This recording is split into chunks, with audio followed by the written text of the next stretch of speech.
So I think this is starting to become somewhat of a series now when I, kind of sit down and discuss ways that I'm trying to get better as a photographer, and as a creator in general, and hopefully, ways that you guys can implement and replicate as well. But I want to go, I guess, a little bit away from the craft itself and the technical aspects of getting better, and seeing what we have to do in our lives as a whole to make ourselves better creators. So one thing I do, in addition to looking at other photographers and their work and things like that, I also go back and look at their history. So look at maybe a famous photographer's their best work or their best photo book, but also go back and see what they were going through in their life at this time. Were they down on their luck? Were they struggling to find work? What were they going through in their lives when they created this? And I think that can get me closer and to their work and get me to understand their work even more. And when I was doing this, I realized that the common thread, more or less, is sacrifice.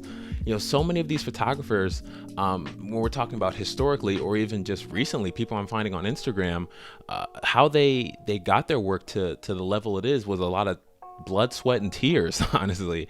And sacrifice, it usually comes with and I just said blood, sweat, and tears, so it kind of comes with a negative connotation to it. You think bad things were happening to them. There was a lot of loss, there was a lot of tragedy there, but these were willing sacrifices is what I'm noticing.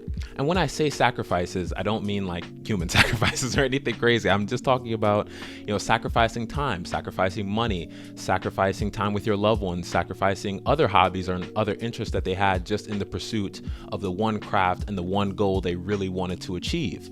And this is something I can really admire, honestly. But when we think about it, everything is a sacrifice, more or less. Whenever you want to get something, you have to lose something else.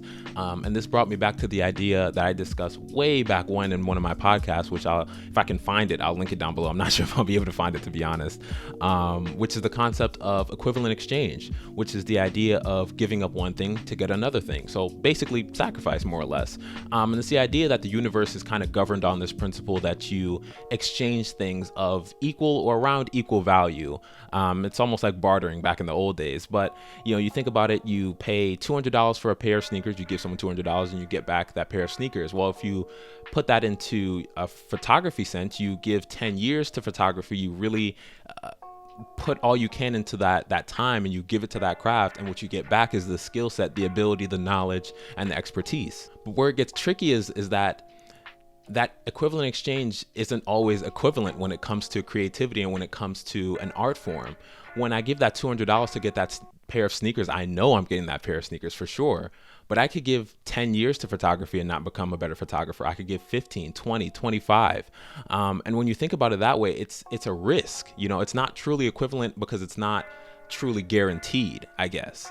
And the problem with that is that you can find a little frustration here. I definitely know I have. I see photographers that start, 1-2 years, and all of a sudden they just explode and their work is just so good. And I start to wonder, I was giving a year, I was giving 2 years. Why wasn't I getting that equivalent exchange? Why wasn't I getting that type of success and getting that type of return back for the effort I put in? But what I started to realize is that not everybody's understanding and not everybody's interpretation is built the same. And let me explain what I mean. Unlike equivalent exchange, where more or less you understand the worth of the things that you're trading for, that you're swapping for, especially if you're talking about in like a money sense, money for a product. When it comes to getting better at something like photography or drawing or painting, you don't really know the skill set of that photographer that caught on after 1 year. He might have just had a knack for it. He might have just been naturally better than you are at that art form.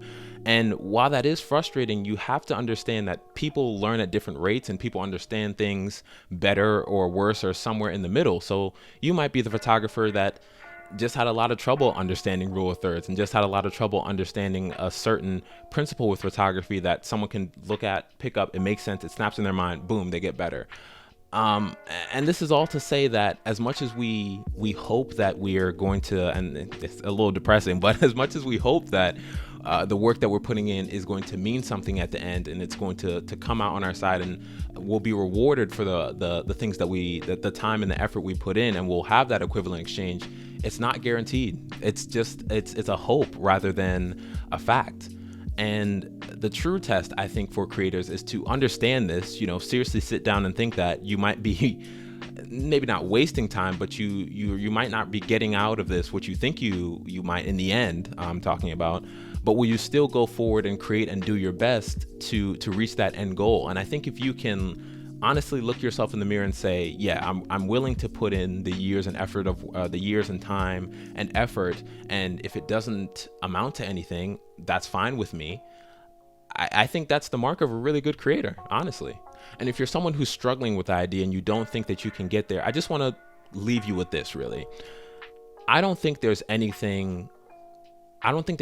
such thing as a wasted effort. I think every day, every hour, every minute that you put into the thing that you're passionate about matters. Whether or not it pays off in terms of money, in terms of followers on Instagram, or in terms of whatever worldly desire that you might have, even though it doesn't pay off in terms of that, it means something. Me sitting down to make this video right now, me editing it, is just me inching closer and closer to that end goal. And even if you don't get there in the end, you're way further ahead than you would have been if you didn't start at all. And I'm sure that you're going to pick up lessons and meet people and enjoy the ride, more or less. And that's worth something, I think. I truly believe that. And if you're someone that's kind of struggling with this idea and when you think about it, doesn't really make sense to you and you're wondering if you want to continue down this path, I just want to kind of leave you with this. I don't think there's any such thing as a wasted effort. I think every minute, every hour that we spend trying to get better at what we love matters. I think we grow as people, we meet other people, we make relationships, and we inch further closer to that goal at the end of the tunnel. And even if you don't achieve that goal, I think the ride was worth it. The things that you learn, the experiences that you have along the way, none of that is meaningless. So even if you have this, arbitrary goal that you want to achieve in X, Y, and Z amount of time, and you think that if you put in this amount of time, you will get here because this other person got there, that's not really what you should be looking for, honestly. What you should be looking for is the day-to-day, the grind, I guess you could say, and the different things that you're taking each and every day by continuing along your passion. That's what's truly meaningful and valuable in the end, because when you think about it, who else can get what you're or can take what you're getting out of this but you? That's something that's solely exclusive to you and your experience.